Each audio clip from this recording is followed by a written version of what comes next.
A few years ago, you could walk into a store with a small amount of money and walk out with a full bag of snacks. Now, same money, half the snacks. Your favorite fast food meal costs more. Your gym membership quietly increased. Streaming services raise prices like it's a seasonal tradition. And suddenly, everyone feels the same thing. Why does everything feel more expensive even though I'm earning the same money? That feeling has a name: inflation. And here's the weird part. Inflation isn't just about prices going up. It's about your money slowly losing power, often without you noticing. Today, we're breaking down exactly how inflation works, why it happens, and why it quietly messes with your wallet. No economics degree required. First, what inflation actually is. Inflation is simple. It means the average price of things increases over time. That's it. If food, rent, gas, and everyday stuff slowly cost more each year, that's inflation. But the important part is this: inflation isn't really about prices. It's about what your money can buy. Economists call this purchasing power.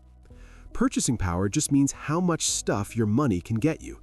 If $10 buys 2 burgers today, but only 1 burger in the future, your money didn't change, its power did. And inflation slowly chips away at that power over time. The coffee example. Let's use a running example.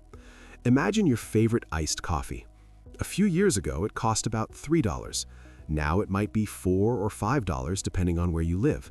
Did the coffee suddenly become 5 times better? Did baristas unlock secret bean technology? No. What happened is that many things in the economy became more expensive, and that pushes the price of the coffee up too. Because coffee isn't just coffee. It involves coffee beans, milk, cups, transport, electricity, rent for the shop, wages for employees. If any of those get more expensive, the coffee price follows. And that's how inflation spreads through the entire economy. Why inflation happens?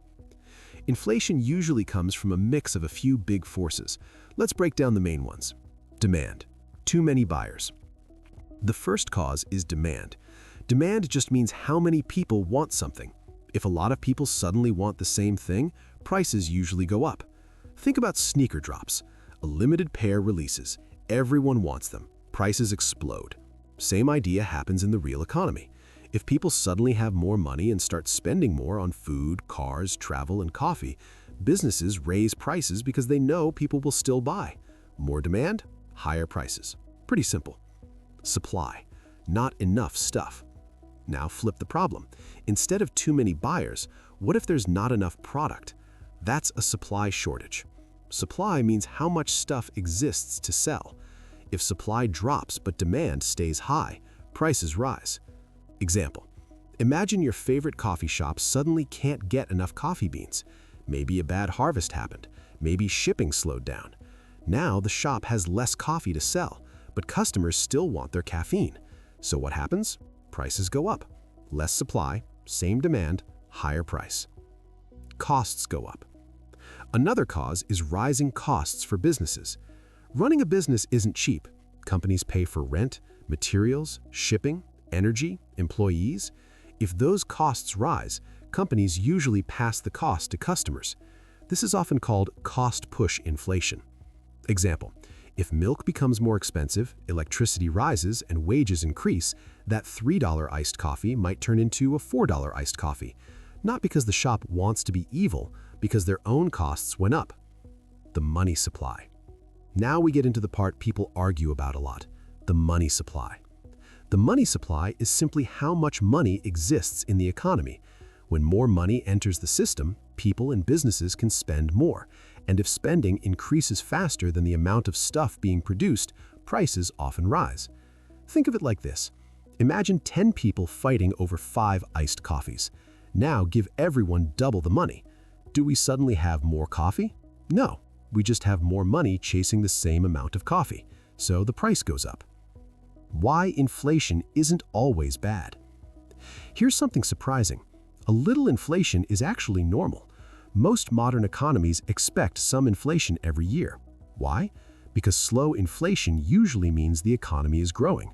People are working, businesses are expanding, wages are rising. prices creep up slowly along the way. That's very different from extreme inflation, where prices rise so fast that money becomes unstable. But in most developed economies, the goal is slow, controlled inflation. Not zero, not chaos, just steady. The real problem. The real problem with inflation isn't just prices going up, it's when your income doesn't keep up. If your salary increases at the same pace as prices, life mostly stays balanced. But if prices rise faster than your income, your purchasing power drops. That's when people feel squeezed. Same paycheck, more expensive groceries, more expensive rent, more expensive iced coffee, and suddenly your budget feels tighter even though nothing about your job changed. Why inflation feels worse today? Inflation also feels worse because we notice price increases more than price stability. If your coffee goes from $4 to $4.50, you notice. But if it stays $4.50 for 2 years, you stop thinking about it. Humans are really good at noticing losses. Economists call this loss aversion. We feel price increases emotionally, even small ones, especially when they happen across everything at once. Food, rent, subscriptions, fuel. Your brain goes, wait, why is everything more expensive? And that's inflation working across the whole system. The hidden effect. Here's the sneaky part about inflation. It happens slowly, which means most people don't notice it until years later. 10 years ago, a certain amount of money might have covered groceries, gas, coffee, streaming, maybe even some savings. Today, that same amount of money might cover less, not because the money changed, but because its purchasing power slowly faded. Inflation is like rust. It doesn't destroy things instantly, it just slowly eats away at them. So let's summarize everything quickly. Inflation means prices rise over time, but the real story is purchasing power falling. Inflation happens because of things like more demand, less supply, rising business costs, more money circulating in the economy. A small amount of inflation is normal, but if wages don't rise with it, people feel poorer even if their paycheck didn't change. And yes, your iced coffee becoming more expensive is part of the same system. Here's the important takeaway. Inflation is one of the most powerful forces affecting your money, and most people barely understand it. If you understand inflation, you start seeing the economy differently. Prices, paychecks, savings, investing, all of it connects. So next time your iced coffee jumps another dollar, you'll know exactly why. And if this helped make the economy a little less confusing, drop a like, subscribe, and stick around because the next video might save you way more than the price of a coffee.